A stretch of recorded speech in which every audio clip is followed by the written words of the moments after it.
given the world a lifetime of entertainment. The tribute you are about to see is told in Walt's own words, collected from interviews recorded throughout his storied career. Although the audio quality of these recordings varies, we hope you'll agree they offer a unique and authentic perspective into his remarkable life. As a courtesy to those around you, we ask that we please silence your cell phones and please refrain.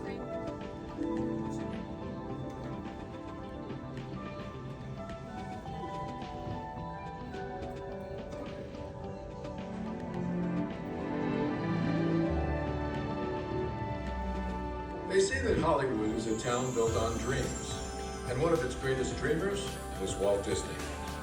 His life was filled with both exhilarating success and heartbreaking setbacks. But he never gave up. He just kept moving toward that great big, beautiful tomorrow. The story of Walt's life is truly a magical one, and no one could tell it quite like Walt himself. He popped out of my mind onto a drawing pad on a train ride from Manhattan to Hollywood at a time when the business fortunes of my brother Roy and myself were at lowest ebb and disaster seemed right around the corner. His first actual screen appearance was at the Old Colony Theater in New York in Steamboat Willie. He was the first cartoon character to stress personality, and I thought of him from the first as a distinct individual. I did the voice. Here we go!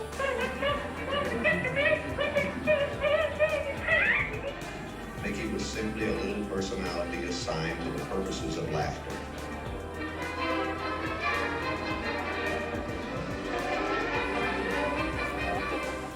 For his visionary work, he received hundreds of awards from all corners of the globe, more Academy Awards than any individual in history, and the Presidential Medal of Freedom for a lifetime of inspiring others. He created dreams that live on today for millions around the world. But with all of that, when asked to name his greatest reward, Walt's reply was surprisingly humble.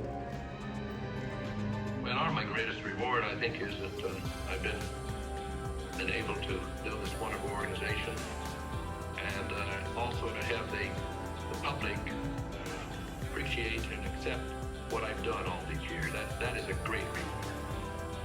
But all individuals are different.